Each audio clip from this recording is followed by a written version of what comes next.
नमस्कार। 2021 का हम लोगों का पहला संवाद। 1 जनवरी को नहीं, मकर संक्रांति को नहीं, उसके बाद।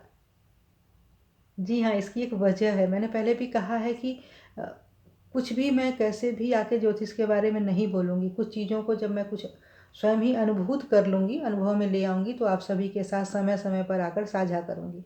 तो इधर मकर संक्रांति और उत्तरायण को लेकर कुछ चीज़ें अस्पष्ट हुई, तो लगा कि आप सभी के साथ साझा करना चाहिए, क्योंकि पिछले कुछ दिनों से मकर संक्रांति और उत्तरायण को लेकर भ्रामक स्थितियां बनी हुई हैं। दो पक्ष निर्मित हो गए, एक पक्ष ज्योतिषी का और एक पक्ष विज्ञान का। दोनों पक्ष अब खुद को सही ठहरा रहे हैं, और दोनों ही पक्ष नहीं, ज्योतिषियों के बीच भी आपस में एक दूसरे के ऊपर दोषारोपण शुरू है कि अगर कोई कुछ लिख रहा है, कोई कुछ कह रहा है, तो हम उसकी बात को समझने के बजाय या फिर स्वयं का मत रखने की बजाय हम वहाँ उसके ऊपर क्वेश्चन मार्क खड़े कर रहे हैं। अरे हमारे यहाँ तो सीखने की प्रक्रिया ही न कहने से शुरू हुई है। मरा मरा कह के राम तक हम पहुँचे हैं। न अंत प्रज्ञ, न बहि प्रज्ञ, न प्रज्ञान घन, न उभय प्रज्ञ, न न न न। तो ये सहिष्णुता और वह सीखने की प्रक्रिया आपस में जब नहीं होगी, तो हम ज्योतिष तो नहीं ही कर रहे हैं, ज्योतिष के नाम पे कुछ और कर रहे हैं, यह तो तय है। तो हम लोग एक दूसरे के ऊपर दोषारोपण करना बंद करें और आपस में बैठकर निरंतर शोध करें। दूसरा कोई विकल्प नहीं है। मैंने खोजा, मैंने कुछ चीज़ों को ढूंढा। हो सकता है मैंने जो ढूंढा आप कुछ और ढूंढ के लाएं, तो आप जो ढूंढ कर लाए हैं उसको साझा कीजिए, और तभी वो चीज़ें गतिशील होंगी, प्रवाही बनेंगी। मैंने जो ढूंढा वह ये ढूंढा कि उत्तरायण या मकर संक्रांति क्या एक है। इसको लेकर जब मैंने चलना शुरू किया, तो मैंने देखा महर्षि लगध के समय में धनिष्ठा नक्षत्र में उत्तरायण की बात कही गई है सूर्य के। और धनिष्ठा नक्षत्र का मतलब मकर और कुंभ का मिलन पॉइंट। तो मकर और कुंभ का अगर मिलन पॉइंट उत्तरायण हो रहा है, और मकर संक्रांति मतलब क्या, सूर्य का मकर राशि में प्रवेश, धनु से मकर में प्रवेश। तो दोनों भिन्न भिन्न बिंदुएं हैं, दो दो अलग अलग पॉइंट मिलते हैं। यहाँ से दोनों अलग अलग चीज़ें हैं, ये समझ में आती है।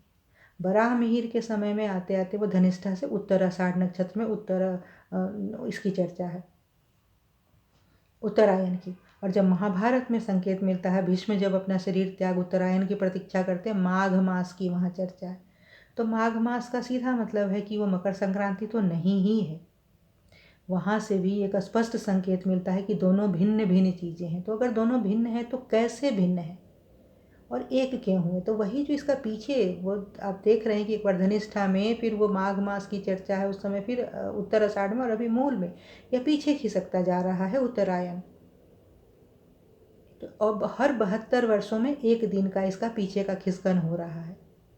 तो हमको इसको समझ, वो खिसकन जो था, उसी खिसकन की वजह से एक समय ऐसा आया जब हमको धनु और मकर का जो मिलन पॉइंट है, वहाँ पे वो हो गया एक साथ, मकर संक्रांति और उत्तरायण। और उस एक साथ होने की वजह से हम तब से इसको एक साथ ही मानते हुए चले आ रहे हैं। तो हमें सुधार करनी पड़ेगी ना अपने आप में भी। तो वो जो उत्तरायण है और यह जो मकर संक्रांति, इन दोनों के गणना में भिन्नता है।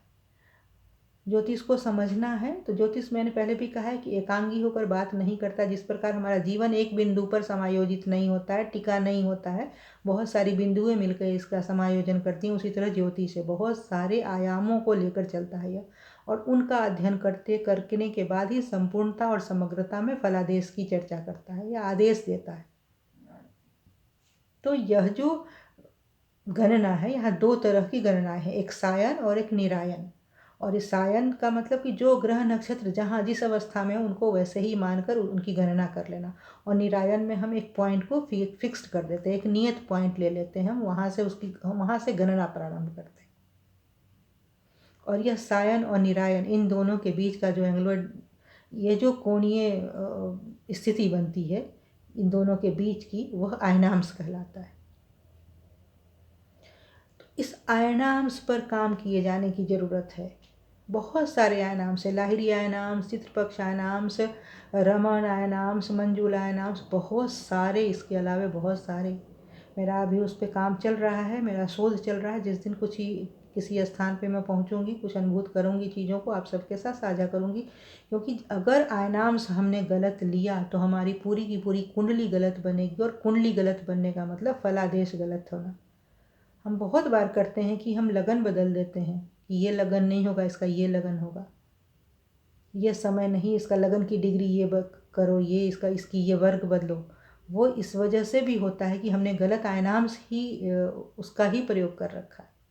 तो ज्योतिष समय समय पर अगर अपने आप में सुधार नहीं करेगा तो सड़ जाएगा, क्योंकि प्रवाही है ना, जल अगर प्रवाहित नहीं होगा तो सड़ेगा। तो हम लोग आपस में एक दूसरे के ऊपर ही क्वेश्चन मार्क करने से बेहतर है कि स्वयं कुछ रचें, और बात ही करनी है तो बात करें, याद करें पहले पीछे 15 जनवरी 1934 पूरा उत्तर भारत और बिहार, उसकी त्रासदी, भूकंप की त्रासदी, कुछ ने झेला और कुछ ने इतिहास पढ़ के जाना, लेकिन सबों के ध्यान में ये होगा। 26 जनवरी 2001 गुजरात और भुज का भूकंप सबको याद है।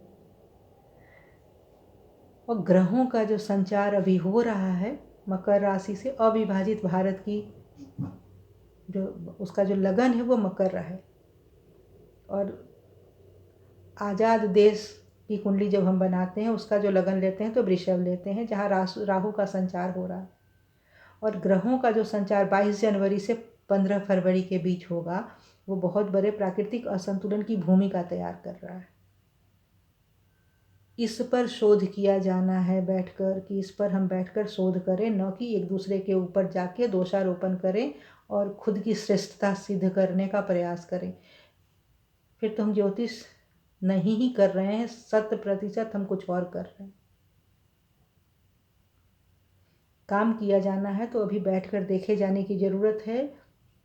राम मंदिर के निर्माण की बात हो रही है, संगठनात्मक संरचनात्मक उसमें बाधा आने की एक स्थिति तैयार हो रही है। तो किस तरह के उसके ढांचागत प्रक्रिया के निर्माण में बाधाएं उत्पन्न हो सकती हैं, वह दूर किया जा सकेगा क्या? दूर जब तक बृहस्पति कुंभ राशि में नहीं जाएगा तब तक इस प्रकार की समस्याएं आती रहेंगी। तो वो उसका इम्पैक्ट कितना प्रबल होगा उसको जानना होगा। उस इम्पैक्ट से बचने के लिए क्या मेथड, क्या टेक्निक होना चाहिए, इसके लिए हमको शास्त्रों से मकरासुर की कहानी को पढ़ के और किस प्रकार वो चीज़ों को लाता है, और कुंभ मत्स्यावतार जो है वो किस तरह से कुंभ में फिर वो रख के किस तरह से समुद्र में उसका जाना और किस तरह से उसका बचाना, इन दोनों को मिला के अध्ययन करना पड़ेगा।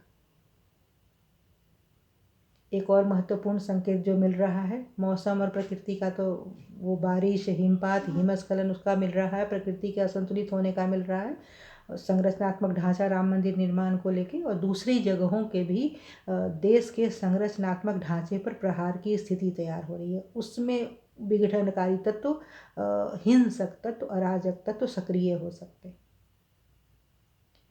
पश्चिम बंगाल का चुनाव नज़दीक है, किसान आंदोलन चल रहा है, तो यह स्थिति कभी भी वो हिंसा की स्थिति एक बन रही है। इस पर बैठकर नज़र रखने की ज़रूरत है, और हम लोग अगर निकाल कर देख सके कि 22 जनवरी से 15 फरवरी के बीच की जो स्थिति है वह कितनी हिंसक, कितनी अराजक, तो बहुत बचावकारी हो सकेगा। तोरी के फसल को नुकसान होने की संभावना है। गेहूं के फसल के लिए बारिश तो थोड़ी अच्छी है, लेकिन चलिए ओस का कम बनना गेहूं की गुणवत्ता को प्रभावित करेगा। गेहूं का गुणवत्ता प्रभावित होना मतलब गेहूं का फसल, वो गेहूं की जो क्वालिटी है वो प्रभावित होगी। तो आने वाले दिनों में तोरी का प्रभावित होना मतलब तेल, खाद्य, वो तेल का वो प्रवाह महंगा होना, गेहूं की गुणवत्ता तो वह महंगा होगा, महंगाई बढ़ेगी। एक और महत्वपूर्ण संकेत जो मिल रहा है, शेयर बाजार के निवेशक अपने आँख को खुला रखें, कान को भी खुला रखें। शेयर बाजार में बहुत बड़ा उथल पुथल होने की स्थिति तैयार हो रही है, तो बहुत संभल कर बाजार पर अपनी नज़र बनाए रखें और कदम को बढ़ाएं। अमेरिका में सिंह लगन की कुंडली है, छठा भाव उसका इस तरीके से जा रहा है, तो अमेरिका में भी हिंसक और अराजक स्थिति तैयार हो रही है। चीन की लगन है, मकर लगन की कुंडली है चीन की। तो भारत, चीन, अमेरिका, इन तीनों जगह जो अस्थिरता दिख रही है इस, और हम लोग ग्लोबल विलेज की बात कर रहे हैं। इसका मतलब यह जो देश है, यह जो कालखंड 20 के बाद हम लोग 21 में प्रवेश किए हैं, आर्थिक मंदी से हम लोग फिर उबर कर, चाहे कितना भी प्रयास किया जा सके, हम लोग उबर कर नहीं आएंगे। तो बहुत ही विचारणी, बहुत बैठकर मिलकर इन सभी समस्याओं के समाधान को लेकर आने की ज़रूरत है। प्रकृति का जो असंतुलन है, अभी मई,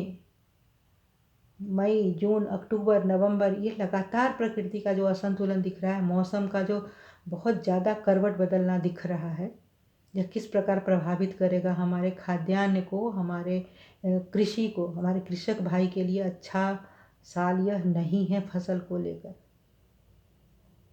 तो इस चिंता से हम कैसे समय रहते हम क्या बचावकारी उपाय लाएं, इस पर सबको मिल बैठ कर बात करना पड़ेगा। ज्योतिष मतलब अकेले कहते हैं ना, अकेला चना भार नहीं फोड़ता, और 24/7 उतने सारे डाटा भी मेरे पास उपलब्ध नहीं है भी। और अगर हम चाहें भी तो अकेले उतना काम नहीं कर सकेंगे। उसके लिए पूरा एक तंत्र जो है सरकारी, उनको मिलना पड़ेगा और मिलकर देखना पड़ेगा। तो क्यों नहीं हम मिलते हैं, क्यों एक दूसरे पर सिर्फ दोषारोपण ही करते हैं, ईर्ष्या और द्वेष के भाव को हम क्यों नहीं छोड़ते हैं। हमारा देश इतना समृद्ध कैसे था, वह इसलिए कि हम न कहते रहते थे, लेकिन आपस में वह सहिष्णुता का भाव बचा के रखे थे।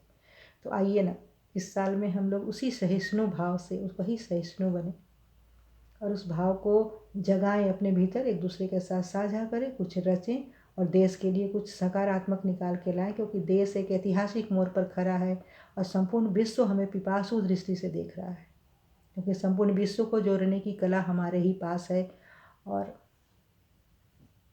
बस साथ बैठने की ही तो ज़रूरत है। नमस्कार।